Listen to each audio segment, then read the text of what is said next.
¿Qué tal? ¿Cómo están ustedes? Bienvenidos a Estado Nacional Prime. Estaremos pendientes, sin lugar a duda, de lo que pasa con los cortes de suministro eléctrico en gran parte del país. Sigue habiendo miles de familias y algunas que llevan justamente una semana sin suministro en sus casas, con todo lo que ello implica, que lo hemos sabido por cercanos, porque a muchos de ustedes les tocó directamente. Y es realmente una situación muy inconfortable, sobre todo en invierno.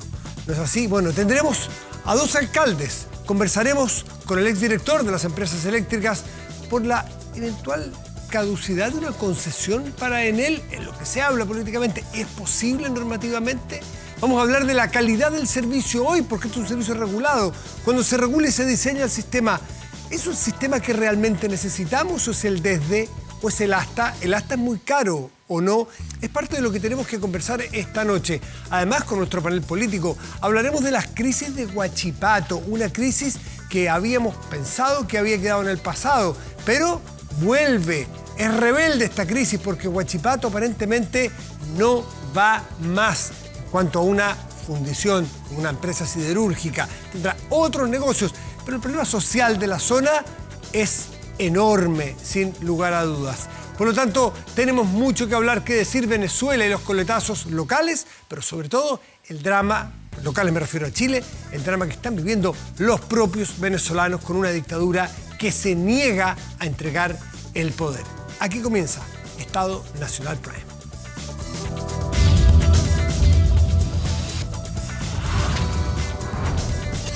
Estado Nacional. Y nos acompaña Rodrigo Castillo, que es abogado y es exdirector de Empresas Eléctricas, Asociación Gremial, AG. Lo han visto ustedes muchas veces, cuántas veces en las noticias para analizar tarifas, cortes, lo que fuera. Estaba Rodrigo Castillo, ya es tiene más libertad para hablar. Pero un buen rato. Pero una expertise, hablábamos recién, de 30 años en estas materias, así que mucho tiene para ilustrarnos. Gracias, Rodrigo, por estar aquí. No, muchas gracias a ustedes por la invitación. Son tantos los temas, pero yo quiero partir por lo central. Lo central hoy día es la reposición del servicio, porque en las familias, bueno, probablemente si nos están viendo es por algún generador los que tengan suerte, pero los que están afectados no se van a enterar de esto, salvo que tengan cargado su celular, ¿no es cierto? Tal cual. Pero ¿qué le respondemos a ello? Esto no es normal, aunque lo hemos visto que ha pasado en Sao Paulo, con Enel también, en otras partes del mundo. Esto es lo que se llama una normalidad agravada, esto es fuerza mayor. ¿Qué es lo que pasó aquí? A ver, lo primero es lo que tú dices. Lo primero es empatizar con familias que llevan, vamos a cumplir una semana sin energía eléctrica, en un mundo en el cual además hemos hecho una promesa de electrificación, hemos hecho una promesa de que el futuro es eléctrico, hemos intentado disminuir la quema de combustibles fósiles, hablamos de los autos eléctricos, hablamos de calefacción eléctrica, y por lo tanto el hecho de que, aun cuando, y lo vamos a ver y lo podemos conversar, los eventos que nos llevaron a esto son realmente extraordinarios. No, era algo que nadie podría haber imaginado. Que tuviéramos huracanes, porque técnicamente sobre 90 kilómetros por hora tuvimos vientos huracanados en Santiago, cosa que nadie hubiera podido imaginar y que no hay norma de diseño que pudiera aguantar. Pero eso es las explicaciones. Al final lo que importa es lo que estamos mirando. Es gente que todavía está sin energía eléctrica, gente que estuvo, los que ya la han recuperado por mucho tiempo sin energía eléctrica, y no es lo que nos merecemos como país. Yo te diría que ese es el primer punto respecto al cual uno se puede referir. Ok, pero esto es una empresa regulada, son monopolios naturales, por lo tanto se les entrega una concesión, usted va a operar en este marco geográfico, estas son las normas. Léaselas, le interesa, participe y si se la gana, ejecútela. Pueden ser responsables por un montón de cosas, como por ejemplo no responder a tiempo, incumplir compromisos con la autoridad. Sin duda. Pero la pregunta es para entender si en el CGE o las que sean SAESA en el sur u otras, las normas que se le dan, que la autoridad, que el país les da para que ejecuten una concesión, ¿son las normas que la ciudadanía requiere, pues es por las que está pagando y las que se merece? ¿O es un subdiseño al óptimo que necesitamos para el mundo moderno? Tu pregunta tiene dos partes y a una la respuesta es sí y a la otra es no, digamos. Lo que tú dices primero es la norma técnica que tenemos en Chile y los estándares de calidad que tenemos en Chile es la normalidad. No hablemos de este caso en el cual, como digo, vivimos una catástrofe. Es un día normal de abril, en un sin día lluvia. normal de abril sin lluvia. Las normas en Chile implican niveles de interrupción por diseño que están muy por sobre el promedio de la OCDE. Y más aún que eso, están muy por sobre países que son comparables a nivel de ingresos, como Grecia o Portugal. Grecia, siempre lo doy como ejemplo, tiene un ingreso per cápita muy parecido al chileno, un PIB total inferior al chileno porque son menos personas, y tiene 1 hora y media de interrupción al año. En Chile contamos las interrupciones al año por diseño y en la realidad en varias horas. En Chile algo normal, autorizado y calculado es que en zonas urbanas el sistema falle 9 horas al año, sin ningún viento, sin nada. Eso es un país del primer mundo. Eso evidentemente... ¿Es mucho eso? Eso es 9 veces los peores países de Europa. ¿Y por qué se da eso? ¿Por qué se permite eso? Más que permitirse, así se diseña. ¿Por qué se diseña Porque así? es más barato. Ok. Y la verdad es que uno dirá esto es absurdo, pero no es absurdo. Es decir, es una decisión de política pública. La pregunta es, ¿vamos a tener redes que permitan, por ejemplo, no ir más allá de 1 hora de interrupción al año en normalidad? Vuelvo a insistir en que las catástrofes son algo diferente. Sí. Que no vaya más allá de 1 hora al año, que es de acuerdo a la política energética de largo plazo de Chile, que se dictó, la primera de ellas en la época de Pacheco, se ha ido renovando. El compromiso era al 2035, 4 horas máximo al año de interrupción en cualquier zona de Chile, y al año 2050 llegar al OCDE a 1 hora máximo. Entonces, la decisión de Chile para los precios que queremos pagar, o con los cuales se quiere concesionar, es hasta 9 horas al año de corte. Eso en zonas urbanas y en zonas rurales es más que eso. Es más, ya. Es más que eso. Y vamos ahora a la normalidad agravada, así se le llama. Anormalidad. Anormalidad agravada, perdón. Ese es el término técnico de lo que ha ocurrido ahora. ¿Qué es lo que dice la norma y cómo estamos respecto de otros países? El concepto de anormalidad agravada es chileno, digamos, no es algo que se ocupe en otros países, por lo tanto es difícil hacer un parangón. Pero básicamente está pensado de la siguiente forma. Si tuviéramos que dimensionar a la empresa para que estuviera preparada para cumplir con los mismos estándares de la normalidad en momentos de catástrofe como este, entonces la cantidad de recursos que tendría que tener esa empresa para eventos que puede que no ocurran en 50 años serían enormes. También redundan precio, redundaría en precio. Redundaría en precio. Pero la norma dirá, usted tiene que tener, lo voy a inventar, 2 cuadrillas, pero si pasa esto, tiene que tener 6 cuadrillas. La norma en Chile no establece un número de cuadrillas, un número de postes. La norma establece un estándar de calidad. Y la empresa tendrá que hacer las inversiones que correspondan para cumplir el estándar de calidad. En paralelo a eso, ¿qué es lo que fiscaliza la SEC, etcétera? En paralelo a eso, para fijarle tarifas a esa empresa, se diseña una empresa ficticia, una empresa modelo se llama en Chile. Una empresa que es una empresa perfecta, la más eficiente, la que no tiene ningún problema, la que no tiene vientos, etcétera. Y a esa empresa sí se dice, usted para cumplir con la calidad indicada requiere tal capacidad de cuadrillas, requiere tal cantidad de inversiones, y con eso yo, autoridad, calculo que con esta plata usted, empresa modelo perfecta, puede cumplir con el estándar de calidad. Y efectivamente ahí es donde uno puede mirar para la empresa modelo, no para la empresa real, cuál fue el dimensionamiento. Pero eso no tiene que ver con la realidad de la empresa. La realidad de la empresa a lo que está obligada es a cumplir con el estándar. Ok. En el diseño de las concesiones, ¿es más barato pagar multas que invertir? Depende cuál sea el diseño de la multa, Inversiones, digamos. Por ejemplo, o tener a la mano dinero para pagar las cuadrillas que sean necesarias en una catástrofe como la que estamos viviendo. Vamos por parte. ¿Se ha incumplido, juicio tuya, ahora en cuanto a la reposición? ¿O tú, que eres un súper experto, lo esperabas para una catástrofe? Déjame ser súper nítido en esto. Primero, yo no lo sé, porque esto es parte de un proceso que debe evaluar la autoridad caso a caso, casuísticamente, y por lo tanto yo no podría afirmar a priori que se cumplió o se incumplió. Sin embargo, yo separaría la discusión en tres partes diferentes. Uno es qué le ocurrió a la infraestructura producto de esta catástrofe. En segundo lugar, el tiempo y demora en la reposición. Y en tercer lugar, la información y calidad de atención. Son tres cosas distintas. A lo primero, lo que le ocurrió a las redes producto de la catástrofe, yo, sin haber participado en una auditoría técnica, te diría a priori que era algo irresistible. Es decir, el nivel de la catástrofe, se ha dicho, fue mayor que el del terremoto del año 2010. Se cayeron miles de árboles en Santiago, muchos de ellos árboles completos cayendo sobre las redes. Por tanto, intuitivamente, por así decirlo, uno diría, el tamaño de la catástrofe poco tiene que ver con lo que pudo haber hecho o no haber hecho la empresa.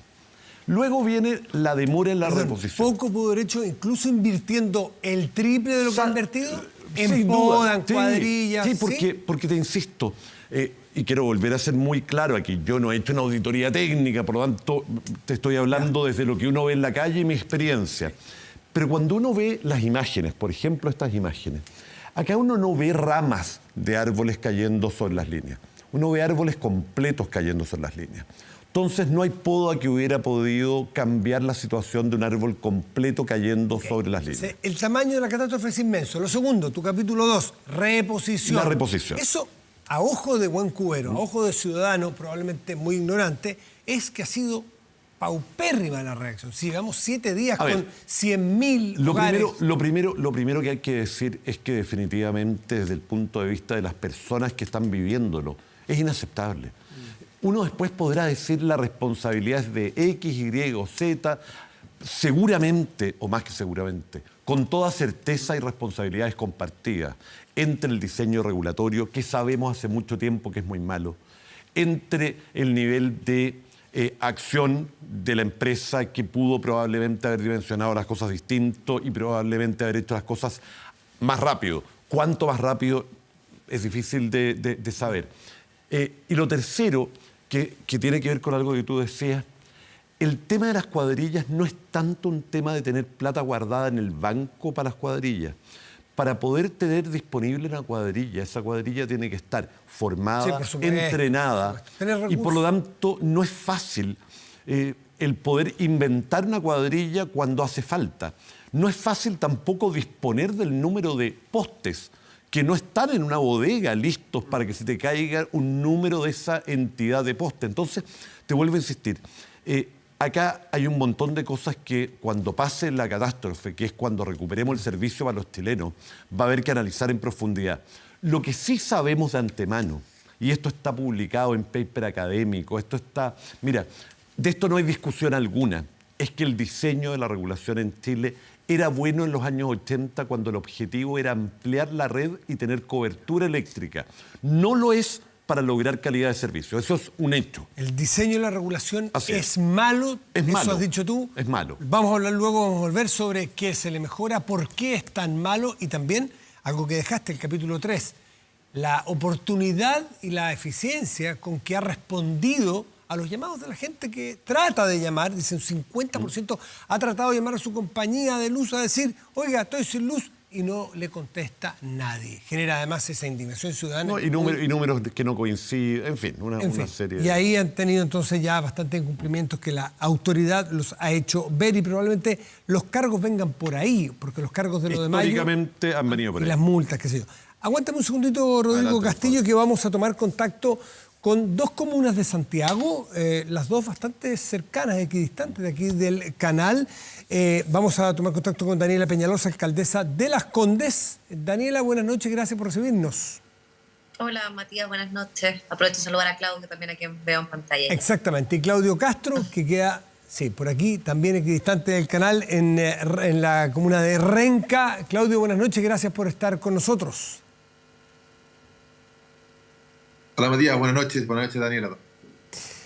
A ver, me gustaría que cada uno nos diera un panorama de lo que les ha tocado vivir esta semana, porque los alcaldes, aunque no sé si cuánta responsabilidad tienen, algunos dicen se la están llevando un poco pelada, no sé si ustedes dos, pero las municipalidades tendrían algo que decir aquí. Más allá de eso, igual son los que tienen que poner la cara a los alcaldes de nuestro país. Daniela Peñalosa.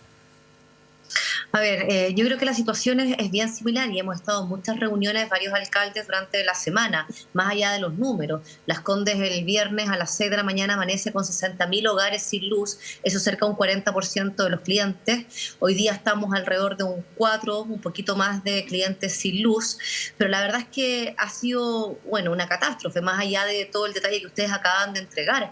Llevamos una semana con clientes sin luz, efectivamente con muy mala información de parte de la empresa, no pudiendo entregar una cifra o una hora, un día de reposición con claridad a los vecinos, desplegándonos con nuestros equipos para que en él efectivamente pueda hacer el trabajo de reposición.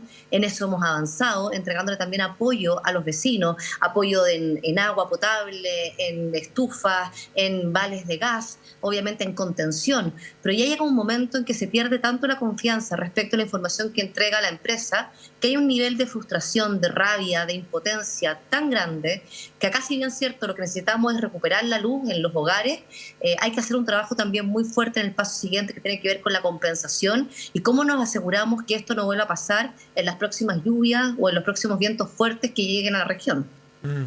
Claudio, ¿cómo es la situación que te ha tocado a ti vivir y qué es lo más dramático que les ha tocado vivir a tus vecinos en Renca?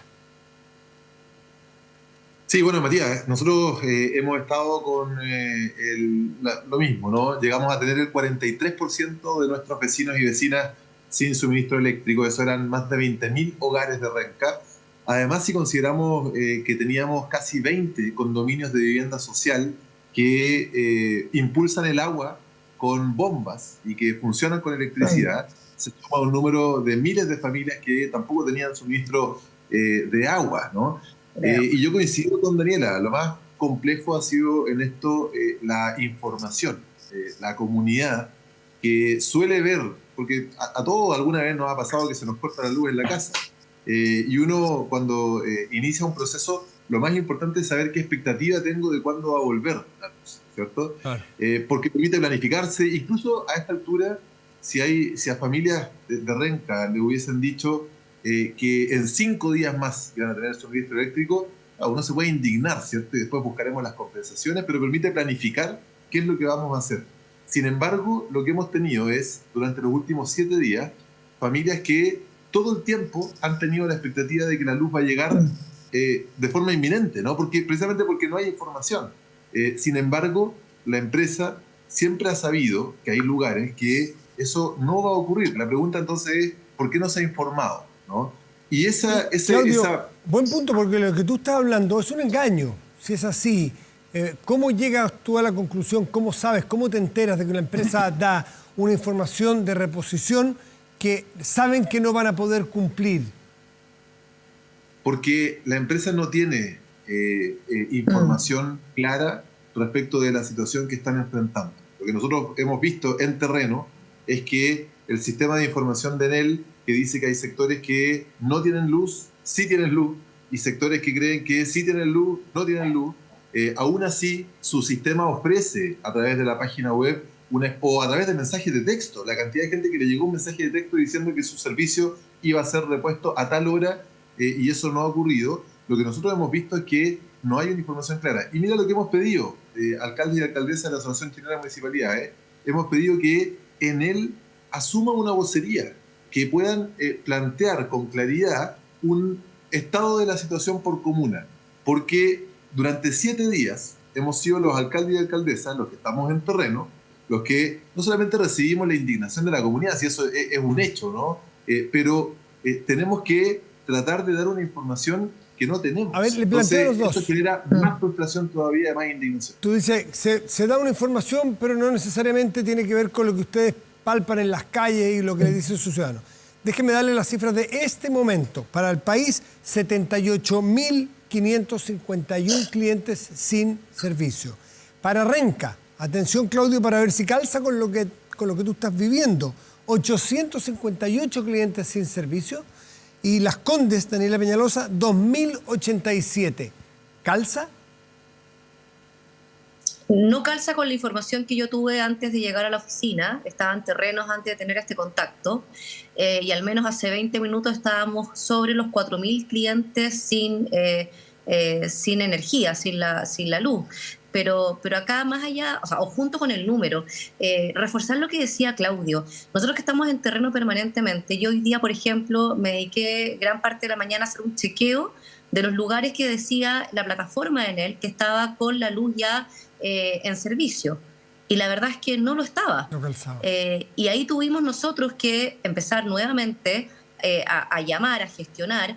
También nos ha pasado que nuestras cuadrillas internas de infraestructura, de operaciones, de logística, muchas veces han tenido que decirle a Enel tal vez cómo solucionar esto. Han llegado cuadrillas con los cables incorrectos, han llegado cuadrillas sin ni una capacidad de herramienta para poder reaccionar. Entonces, acá también lo que a nosotros nos preocupa y nos indigna mucho también como alcaldes es que puede haber una información agregada, es decir, 80.000 clientes sin luz, etcétera. Pero no hay ninguna realidad local, no hay ninguna realidad comunal. Entonces, ¿qué información le entregamos nosotros a los vecinos? Eso a 7 días, más allá de lo impresentable que es que no tengamos luz, es algo que yo creo que atenta contra la confianza respecto del servicio. Y en una situación en que la empresa funciona casi como un monopolio, uno también debería cuestionarse, bueno, ¿qué pasa con la superintendencia? ¿Qué pasa con quienes tenían que fiscalizar? ¿Qué pasa con todo el trabajo preventivo? Y ahí también nos quedamos muy cortos de información. Claudio, es la realidad que tú percibes, no te voy a pedir un número directo, exacto, si tú no puedes saberlo, pero calza, tú dices, no, estamos recontra lejos, lo que yo estoy viviendo en las calles es muy superior a estos 858 clientes en Renca sin servicio. Bueno, mira, en este momento yo tengo más o menos ese orden de magnitud, ¿no? De 1.000 clientes en Renca. Perfecto. Que están sin servicio.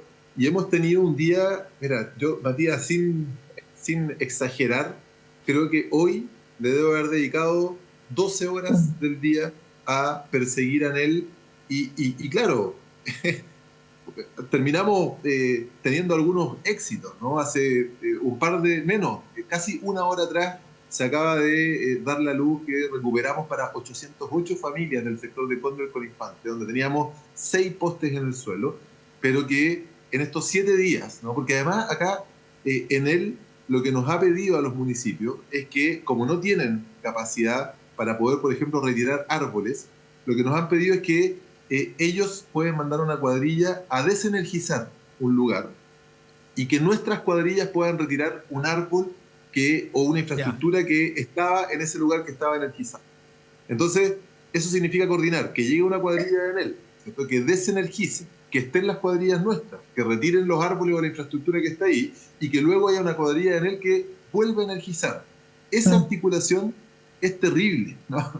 Que llegue, yo tengo un punto donde hemos tenido 10 cuadrillas distintas que llegaron a ese lugar para decirnos toda información distinta, que era de media tensión, que era de baja tensión, que entonces se tenían que ir, que no podían esperar que llegara la cuadrilla nueva. Luego, cuando retiramos los árboles, no estaba la cuadrilla para poder volver a energizar. Entonces, la comunidad lo que veía era, han estado trabajando todo el día y no está la luz, ¿cierto? Y veían a los equipos municipales y nos decían, oye, pero ¿qué es lo que está pasando? Entonces, el nivel de coordinación fina no ha existido, ¿no? Y ahí es donde uno se pregunta cuál es el nivel de logística que tiene una empresa tan grande como Enel. Tenemos una contraparte, todos los alcaldes, Matías, somos 33 alcaldes de la ciudad que tenemos como contraparte a Enel, y a todos nos pusieron a la misma persona de contraparte. O sea, es evidente que no funciona esa articulación. Daniela y Claudio, ¿alguna autocrítica de la labor municipal? Porque yo he escuchado a algunos técnicos decir, sin duda, la responsabilidad de la empresa, pero no solo, puede ser la mayoritaria, usted que si quiere póngale el 90%, pero hay un porcentaje, algunos dicen, las municipalidades la están sacando barata porque no todas han hecho la limpieza, han hecho la poda, han tenido los resguardos para evitar que determinados árboles puedan caerse sobre las líneas, en fin. ¿Hay alguna autocrítica que hacer desde la municipalidad? Mira, la verdad, Matías, yo encuentro que es que en esta catástrofe, en esta situación, y es nuestra pega, y obviamente la entendemos así, y estamos desplegados. O sea, Claudio acaba de decir que hace menos de una hora estaba destrabando con su equipo municipal la posibilidad de que 800 clientes, familias, pudieran tener la luz. Yo estoy en la oficina después de una jornada súper intensa de terreno y te aseguro que todos los alcaldes estamos haciendo lo mismo. Acá es difícil para las municipalidades poder prevenir, reaccionar cuando tenemos tan poca información. Te quiero abrir un paréntesis de algo que no hemos hablado. al menos la realidad de Las Condes, no puedo hablar por Renca, es que la información que teníamos de Senapred respecto de cómo venía toda esta situación fue totalmente distinta a lo que realmente pasó. O sea, se esperaba un frente con mucho menos viento según la información que nos llegó de Senapred. Después, en el sector oriente, amanecimos con una nevazón importante después de haber tenido esta catástrofe en la madrugada del día viernes, y lo único que se esperaba eran lluvias moderadas y bajas temperaturas, pero no a ese nivel. Entonces, ¿cómo reaccionamos? Si no tenemos de las instituciones que nos tienen que dar la información, esa información a tiempo, esa información adecuada. Es cierto que esto no se puede evaluar de forma binaria. La municipalidad podó o no podó, despejó o no despejó. Pero frente a esto, Matías, y quiero ser súper clara, porque no hablo solamente por la Municipalidad de Las Condes, hemos estado en reuniones, los alcaldes, los 33 alcaldes y casi los 50 alcaldes de la región metropolitana, permanentemente. Hemos estado 24/7 en terreno, ¿Claudio? apoyando a las cuadrillas de Enel, e incluso en algunos momentos nos han pedido que no vayamos tan rápido, porque Enel no puede llegar al mismo ritmo en el que estamos nosotros. Claudio, ¿alguna autocrítica que hacer si es para prepararse para el próximo año? O sea, si es esto el cambio climático, bueno, esto va a ser recurrente, esto o un fenómeno de estos. Sin duda, y eso es una realidad que llega para quedarse y tenemos que prepararnos de una forma distinta, pero yo no diría en ningún caso que acá los municipios la hemos sacado barata, al contrario, el costo que hemos asumido los municipios frente a esta crisis de responsabilidades que no nos corresponden por ley, ¿no? Ha sido tremendo. Si no estuviéramos los municipios subsidiando a Enel y también al gobierno central, recordemos que el contrato no es entre los municipios y Enel, es el gobierno central, es el Estado en el nivel central el que tiene el contrato y el que fiscaliza además el funcionamiento de la empresa Enel. Los municipios solo hemos subsidiado ese mal funcionamiento, no solo de la empresa, también del regulador. El regulador, que es la SEC, no ha sido capaz de ejecutar la norma que además está claramente establecida la responsabilidad de los contratos de la empresa, qué es lo que tienen que hacer. Ahora, efectivamente, Matías, tenemos que generar condiciones para que esto cambie, ¿no? Y eso va a requerir, de nuevo, primero que todo, una decisión de inversión del espacio público, de adecuación del espacio público, que en ningún caso es algo que los municipios podemos abordar. Soterrar cables, fortalecer la infraestructura. El problema no son los árboles, el problema son los cables, que son los que se cortan, ¿cierto? Mira, yo creo que hay un efecto que no hemos ponderado todavía, pero la cantidad de árboles, no solamente que se cayeron con el temporal, sino que hemos tenido que bajar o botar, ¿cierto? Producto de la emergencia, los vamos a necesitar para el mismo cambio climático con los efectos devastadores que va a tener con los calores del verano. Entonces, acá tenemos que tomarnos esta situación muy en serio. Mira, el comparativo de esto es claro. Aguas Andinas, con las mega sequías, ¿cierto?, que hace algunos años atrás vivimos con mucha fuerza, tomó decisiones con el regulador exigiéndolas, tremendas de inversión de los mega tanques de Pirque, ¿no? Tremendo, nunca antes visto. De ese es el orden de magnitud que yo creo que estamos hablando, y eso no se le puede achacar a los municipios. Claudia Peñalosa, Daniela Peñalosa, alcaldesa de Las Condes, y Claudio Castro, alcalde de Renca. Muchísimas gracias a ambos por darnos un tiempo, jornadas nos imaginamos extenuantes, pero acompañarnos para darnos el testimonio de dos comunas de la región metropolitana. Que esté muy bien y muchas gracias. Gracias y un abrazo a todos los vecinos y vecinas que siguen sin luz. Vamos a seguir trabajando hasta que se solucione. Gracias a ambos. Y volvemos con Rodrigo Castillo, que nos acompaña, es abogado, exdirector de Empresas Eléctricas, Asociación Gremial. Estábamos, Rodrigo, hablando sobre un marco regulatorio, un diseño regulatorio malo, dijiste tú, malo, pésimo. Malo, pésimo, efectivamente. Y esto, como te decía, no es que yo lo diga. ¿Eso exime de alguna responsabilidad a las empresas? Yo no los juntaría. Ya. ¿Sabes por qué no los juntaría? Porque en momentos como este, yo creo, uno escucha, por ejemplo, a los alcaldes, y yo no puedo más que empatizar con ellos. Más allá de que uno pueda empezar a discutir que el árbol es responsabilidad de uno, de otro, etcétera, la realidad de esos alcaldes, uno los está viendo, se están sacando la cresta. O sea, yo intentaría, por lo tanto, como te digo, separar el tema puntual, actual de esta catástrofe, respecto a la cual habrá que hacer el post-mortem, tomar las medidas que correspondan, y el tema estructural del que tú me hablas. Estructuralmente, la regulación de la distribución eléctrica en Chile, que es de los años 80, tenía como mayor objetivo el poder avanzar con electrificación, con aumentar la cobertura al menor costo posible. Esos eran los elementos para que guían nuestra regulación. Pero en el siglo XXI, un mundo electrificado, eso da la impresión de que no sirve. Hay tres factores por los cuales eso ya no sirve. El primero tiene que ver con que lo que antes era anormal, hoy día se ha vuelto normal. Solo miremos los últimos 5, 6 o 7 años y la cantidad de eventos climáticos extremos que ha vivido Chile. Cosas que no habíamos visto nunca. Eso ha llegado para quedarse. Pensar que, por lo tanto, porque hemos tenido un viento que no había ocurrido en 50 años, no lo volveremos a tener en 50 años más, es un absurdo.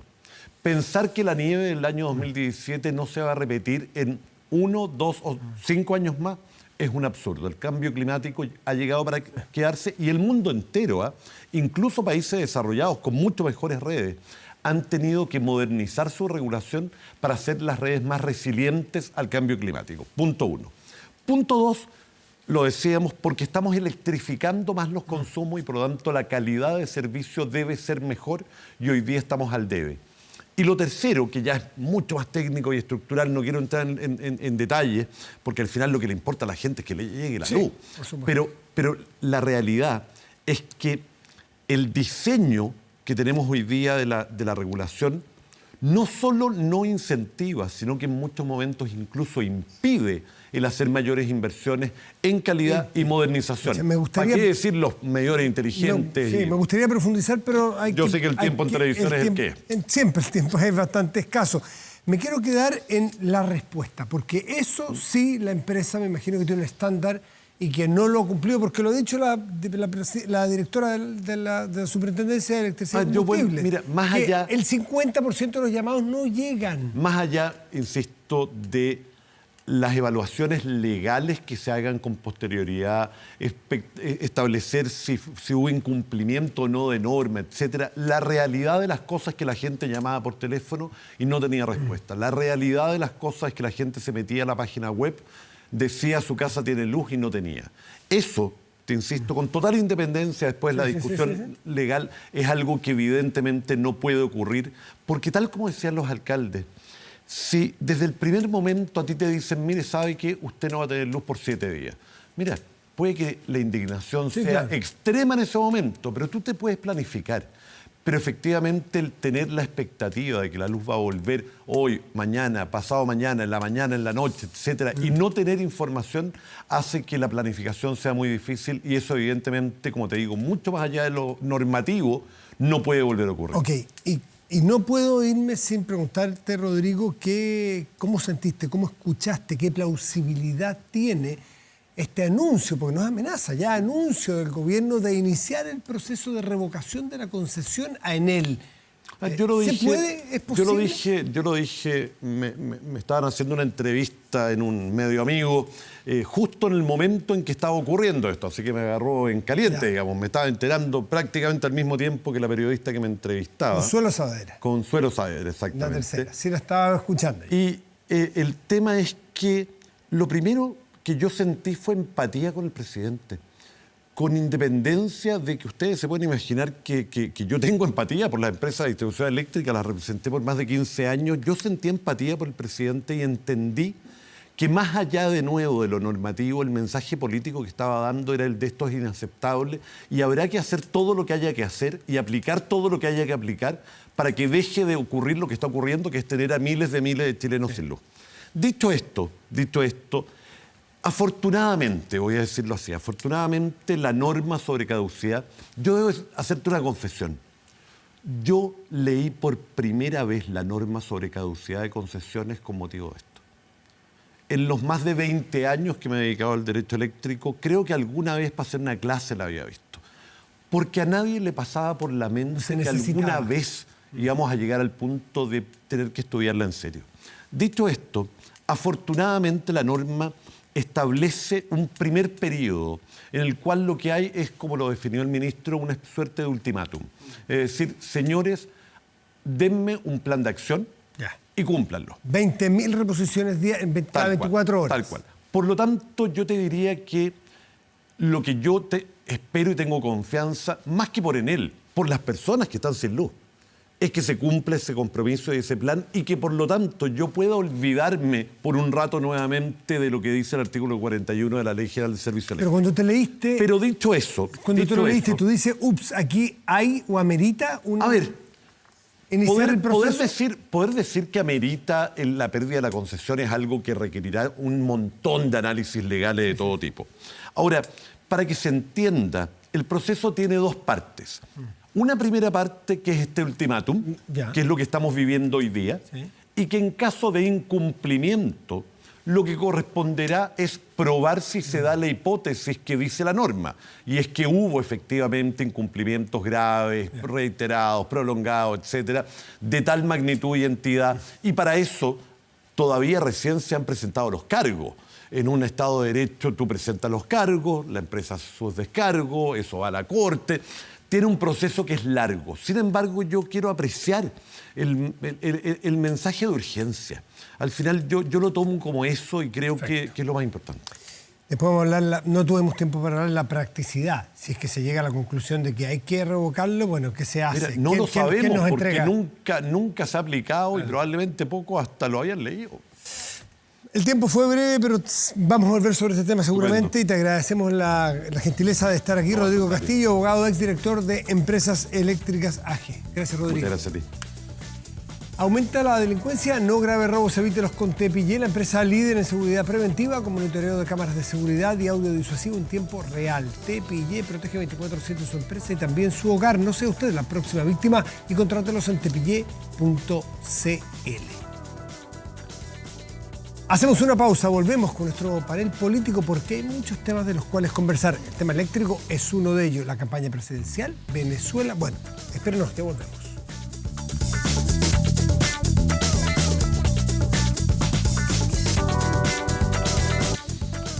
Si no puedes tener el control total desde cualquier parte y en línea, Kame ERP es para ti y tu empresa. Facturación electrónica, integración con bancos, flujos de caja, remuneraciones, todo en un solo lugar y mucho más, desde 12 UFs al año.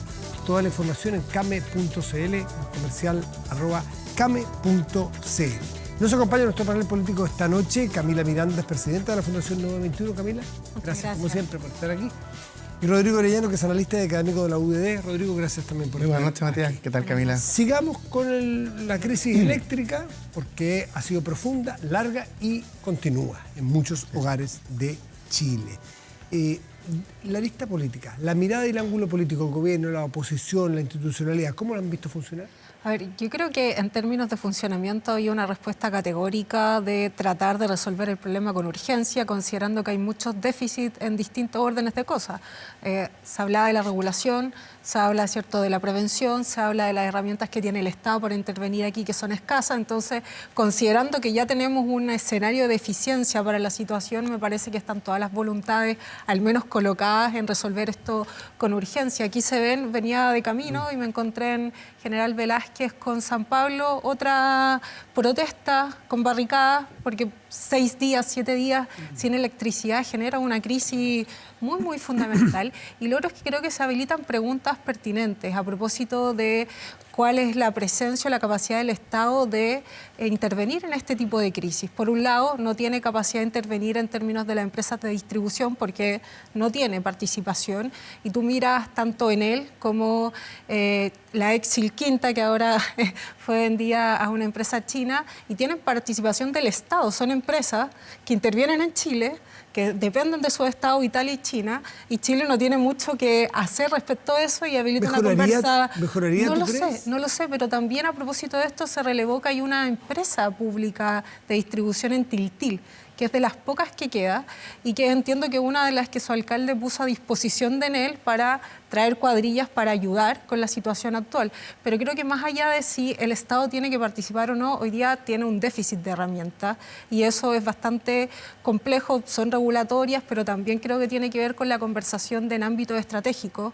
La energía ahora es un bien básico y esencial, o sea, calefacción, uso de los termoeléctricos, el hervidor, todas las actividades que realizamos, cargar el celular, si no uno no tiene la alarma para levantarse, requieren de energía. Entonces, al ser ya un elemento razonamiento tan básico, creo que cabe preguntarse si tenemos que tener más herramientas o mayor participación para adelantarnos a estas situaciones o también para poder tener una capacidad de inversión más directa.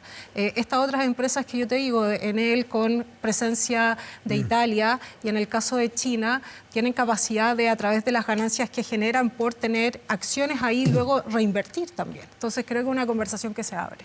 Por el punto de la reinversión, pero a ver, yo leía en la mañana una crítica muy dura que hizo el alcalde Cristóbal Lira a la gestión del gobierno, que yo creo que es la arista política. O sea, sin duda lo más relevante hoy en día es tratar de recuperar esos 70.000 hogares que hoy están sin energía a lo largo de todo Chile. 70.000, mire la cifra justo un poquito atrás. Antes de entrar aquí. Sí, se ha ido actualizando positivamente, así que creo que es una buena noticia, 74.000. Y quizás lo que hemos extrañado, más allá de las consecuencias políticas, porque ahora estamos viendo una crisis muy profunda, es la capacidad de gestión. Y en eso yo creo que el gobierno todavía quizás está al debe, y el ministro Pardo, que lo hemos visto ahí las imágenes, ha estado ante el juicio, tanto así que desde el día de ayer, quien se transformó quizás en el articulador de esto fue el subsecretario Monsalve. Entonces, yo creo que esto de alguna forma igual ha golpeado al gobierno, más allá de la crisis que estamos viendo y quizás... Estas pueden ser oportunidades para los gobiernos. Sí, las crisis siempre son oportunidades. Oportunidades de tomar el toro por las astas y exigir... Para los alcaldes... Esbozó una crítica al gobierno también un poco media camuflada, pero dijo, aquí a nosotros no nos anticiparon la gravedad climática que venía para que los alcaldes de Santiago y las regiones dañadas nos hubiésemos preparado mucho mejor. Hay una crítica al gobierno. Hoy el alcalde de Lira dijo, aquí ha faltado gestión y liderazgo. Ellos son los que están en la calle y ven el día a día, entonces tienen una voz que decir. Y bueno, y hay que ver lo que sucede también con este, entre comillas, ultimátum que dio el gobierno a Enel, si no cumplen con la propuesta de ir restituyendo, porque yo creo que ahí también puede haber una complejidad futura. Una de las cosas que comentaba el invitante Rodrigo Castillo era justamente que aún a este mundo le falta inversión. Y un gobierno... Pero él decía que desde hace mucho tiempo, no desde ahora, la normativa, el diseño es muy precario, no es para lo que necesitamos. Cuando se discutió el diseño tarifario en el año 2023, se estableció que frente a fallas era mucho mejor compensar en las cuentas de luz. Sí. Que en la inversión, que finalmente es lo que hoy hace falta. Pero yo miro con cierto recelo este anuncio de la caducidad, porque efectivamente, ¿qué empresa en el mundo con una condición vigente va a querer reinvertir? Entonces, yo creo que aquí el Estado está jugando, el gobierno está jugando también con fuego en la medida de que efectivamente se puede. ¿Puede ser riesgoso anunciar una caducidad si después no se puede producir? O sea, entiendo que las etapas están diseñadas, lo mismo decía el experto anteriormente, que todavía nunca se ha aplicado esta política, así que está por verse cuáles son las implicancias. Pero creo que sí lo interesante es que este es un mercado que genera hartas ganancias. Son cuantiosas, por eso se hablaba de que las multas de 4.000 millones de pesos versus la cantidad de ganancias que tenía 150.000 millones en el primer trimestre generaban una distancia donde tú te preguntabas dónde está, digamos, la responsabilidad también social de la empresa en un ámbito de interés público que es central. Porque claro, tú puedes generar harta regulación que incentive o te estimule, pero estás participando en un ámbito que es esencial para las personas. Entonces, yo creo que hay que tener estándares diferenciados en el tipo de negocio en el cual tú estás participando. Creo que ahí la conversación sobre el papel que tiene Enel, sobre todo cuando tiene cierta presencia de un Estado al cual se le han pedido, de hecho, estímulos para poder responder más adecuadamente, es un problema que tenemos. Y por otro lado, la conversación sobre los incumplimientos de la empresa abre la conversación sobre el tipo de Estado que tenemos. Porque la SEC, la superintendencia en este caso, cuenta con cerca de 133 fiscalizadores. Esos son como 9 fiscalizadores regionales. Es decir, esa capacidad del Estado es muy compleja como para desenvolverse en este ámbito, pero por otro lado, tú tienes que decir, bueno, tiene que haber regulaciones que hagan más exigente a quien participe de ámbitos de interés el cumplimiento y no tanto un papel de cierto estilo policial del Estado, estar persiguiendo cumpla, porque lo contrario también está generando mayor burocracia y está toda la conversación de Estado grande para qué. Los estados grandes para fiscalizar, y por eso yo creo que es legítima la otra pregunta, si el Estado tiene que tener algún papel en tener acción en este ámbito, en este rubro, o tener empresas propiamente tal, y por supuesto poniendo por delante la pregunta de cuál es la mejor manera de asegurar a todas y a todos el acceso de calidad a la energía oportuno, y también de la inversión, justamente cuando estaban los mismos alcaldes y alcaldesas hablando de que tenemos transformaciones climáticas gigantescas que obligan a combinar, ¿cierto?, la necesidad de tener más árboles con tener, ¿cierto?, mayor infraestructura en el ámbito eléctrico. Y a propósito de intervención, no en la producción pero sí de pedir sobretasa, voy a meterme en Huachipato un segundito, los minutos que nos quedan. Pensamos que se había solucionado el problema, poniendo sobretasa a los productores chinos.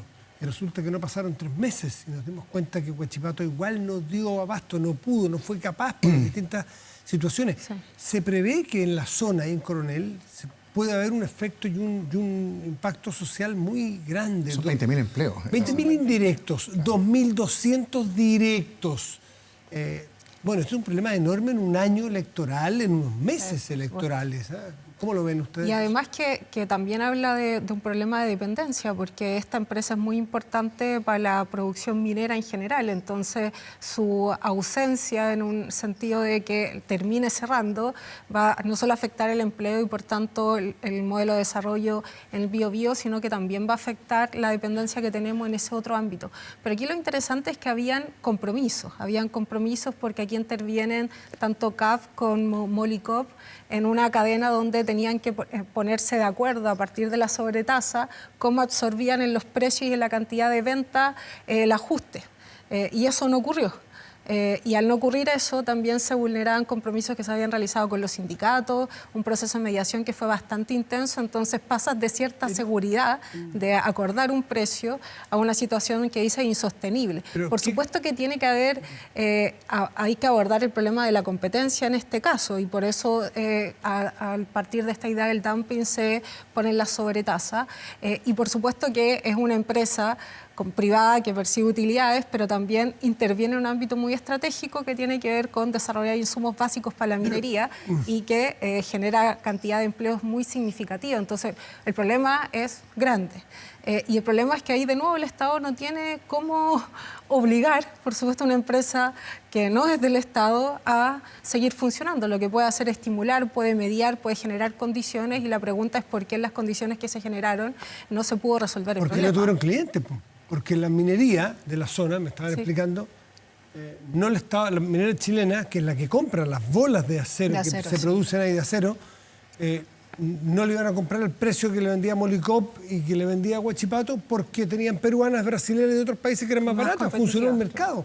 Entonces, el compromiso de Molycop y de Huachipato... Y se sobreestoquearon. Entonces, yo tengo 3 reflexiones, fíjate, Matías, Camila, con respecto a esto. Lo primero, yo creo que esto va a tener repercusiones para el gobierno. O sea, va a haber el gobierno está en jaque con esta situación, porque tanto el ministro Pardo, el ministro Grau, como el propio presidente Boric habían anunciado que este problema estaba solucionado. Lo segundo, aquí hay también quizá un tema de política pública que siempre está en la discusión. Lo técnico y lo político. ¿Por qué? Porque quienes de alguna forma determinaron que la mejor medida era sobrestock, la comisión de antidistorsión, está configurada de 2 formas, de políticos y de personas con conocimientos técnicos. Y los políticos sugirieron justamente subamos el precio, que es la medida más fácil, y los técnicos dijeron, no, eso no va a resultar. Aquí lo que hay que hacer es mejorar la inversión, mejorar la rentabilidad de la empresa por otros mecanismos, pero finalmente esta idea que ustedes están proponiendo va a hacer que naufrague el bote en el mediano plazo. Y fue lo que sucedió. Otra vez la política choca con lo técnico y finalmente quienes pagan... ¿Hubo voluntarismo, a tu juicio, de las autoridades de creer que con la sobretasa iban a salvar la situación? Yo creo que en el fondo trataron de apagar un incendio rápidamente con la solución más fácil y no quizás la más compleja, pero la más efectiva, que es lo que habitualmente pasa mucho, lamentablemente, en la política. Entonces, aquí tenemos otra vez el cuestionamiento de cómo una mala política pública, que es fácil implementada, tiene finalmente repercusiones. Lo hemos visto en infinidad de veces, los retiros, en las alzas de impuestos. Finalmente, uno se busca la solución fácil, pero más rápida y más popular, pero las consecuencias al mediano y largo plazo son más negativas. No nos Ahora, queda... hay sí, perdón. una conversación sobre la competitividad de la industria local, porque ¿por qué es más competitivo entonces para venderle a nuestra gran minería Perú y otros países? Hay que también hacerse esa pregunta. Entonces, ¿cómo se incentiva el desarrollo de la industria nacional, aunque sea privada? Yo creo que es un desafío, porque terminan siendo más competitivos igual los otros, más allá de que aquí en esta situación de dumping se decide abogar por la sobretasa, pero se llega a ese problema de competitividad porque hay otros que producen más barato. ¿Y crees que producen más barato porque son más competitivos o porque ellos también hacen dumping o de alguna manera distorsionan los precios con que llegan? Debe haber una combinación de efectos, pero por supuesto que tiene que haber inversión en mejorar la tecnología que permita producir de forma más barata y ser más competitivo en un mercado que ya está cada vez más abierto en ese sentido. Chile es súper abierto y va a comprar los productos más baratos. Así. Si es a Molicop, bien, pero si no, le comprará un peruano, le comprará un brasilero o un Así es. egipcio. Somos abiertos, pero recordemos la cantidad de trámites para colocar inversión o traer nuevos inversores a este país es gigantesca. Esa es la discusión que hemos tenido. La permisología finalmente afecta la credibilidad de un país en temas de inversiones. Nos quedan poquitos minutos y en Venezuela un tema Sí. imposible de soslayar. ¿Cómo has visto tú la reacción del gobierno y en función no solamente de lo que pasa en Chile, no nos podemos mirar el ombligo, en función de lo que se puede hacer y presionar a un dictador para que reconozca una derrota? Mira, yo creo que el Estado ha sostenido una posición muy clara y que creo que es la coherente con un principio democrático, pero también con el resguardo de la soberanía de Venezuela y poner eso por delante cuando el presidente dice aquí hubo irregularidades. Yo creo que es algo que todos y todas compartimos. Y por otro lado es que creo que, dada que hay una relación poco amistosa, ¿cierto?, entre el presidente y Maduro en particular, también haber apoyado la articulación de los países que tienen cierta capacidad de negociar y presionar, que es un poco, a mi parecer, el aprendizaje respecto al proceso anterior, donde la alternativa fue reconocer a Guaidó y que terminó no funcionando, y en este caso, que en realidad lo que importa es tratar de tener un proceso de negociación que permita resolver la situación, y parece haber avances en términos de las conversaciones, donde hoy día publicaban los ministros de Relaciones Internacionales de Brasil, Colombia y México, que habían avanzado en tomar ciertas medidas de diálogo con ambos sectores y que creo que ese es el camino que hay que seguir respaldando, y en ese sentido que el país y que Chile también aporte a que haya un proceso ahí de entendimiento me parece positivo. Yo quiero distinguir, yo distinguir la figura del presidente Boric como del gobierno en general. Y cuando hablo del gobierno en general me refiero a su alianza. Yo creo que el presidente ha tenido un liderazgo en América Latina muy relevante. Fue uno de los primeros en señalar que estamos frente a irregularidades mientras no se abrieran las actas. Y en eso él mantenía una línea en el tiempo con respecto al régimen de Maduro. Quizás por eso esa rivalidad que hemos visto. Pero todavía me sorprende finalmente lo que dice el presidente y con quién gobierna, con quién pacta, con quién genera diálogo. Que es Pero con el no es Partido normal que haya, Comunista. no es normal que haya una diferencia en un Es que fíjate, bloque de gobierno. sí, ¿O es una diferencia es que demasiado yo de creo, principio? es que te iba a decir, yo aquí en el caso de Venezuela, Matías, no estamos hablando de, oye, un punto más, cotización individual o un retiro más. Aquí estamos hablando de valores fundamentales para la democracia, de principios, del respeto a la vida, de derechos humanos. Entonces, creo que tanta diferencia en temas que son fundamentales en una coalición de gobierno me hace ruido que todavía se persista en una alianza de gobierno con el PC y que hayan inscrito listas el lunes posterior a este golpe Camila, de Estado del ¿cuánto ha crujido la estantería de una coalición política que ya no es tan corta, que lleva sus años, en un hecho como este que es tan grave? Es tan sensible para la izquierda chilena, además. O sea, es que es sensible para la izquierda chilena y por eso yo creo que había una posición clara de diferenciar la política nacional de la política internacional, y yo veo aquí también una oportunidad en una reflexión que se está produciendo y que es visible dentro del Partido Comunista sobre sus posiciones. Yo creo que está bien que un sector político pueda revisar las posiciones que ha tenido antes, porque el proceso bolivariano ha tenido un devenir que es evidente, y en ese sentido hay países que han construido una relación más larga y que se revisite, yo lo encuentro positivo. Pero por otro lado es que creo que también hay una utilización política política a este fenómeno, porque ante otros problemas de democracia en la región no se toma, ¿cierto?, esta misma reacción o impugnación entre sectores. En el caso de Perú, en el caso de Bukele modificando la Constitución para mantenerse en el poder, al contrario, tenemos representantes políticos que viajan a reunirse y eso nos genera un escándalo y nos genera una discusión sobre el principio democrático y cómo se afecta o no se afecta. Entonces creo que hay una dimensión que tiene que ver con la tensión política entre sectores a propósito de un año electoral y porque el tema de Venezuela ha atravesado nuestro ciclo electoral hace harto rato. O sea, las elecciones presidenciales pasadas, las elecciones presidenciales cuando estaba el presidente Piñera también tuvieron una conversación sobre Venezuela, entonces termina siendo un elemento también que permite generar clivajes electorales. Camila Miranda, Rodrigo Orellano, ambos les agradezco haber estado esta noche con nosotros debatiendo muy rápidamente los temas que están sobre la mesa y nos quedaron los acuerdos. Y hablamos de harto. Nos faltó pensiones, qué temazo. Pero tenemos tiempo. Sí. Gracias, Camila y Rodrigo. Muy bien. A ustedes muchísimas gracias por acompañarnos esta noche. Nos reencontramos el domingo con Estado Nacional a las 11 de la mañana. Gracias, chao.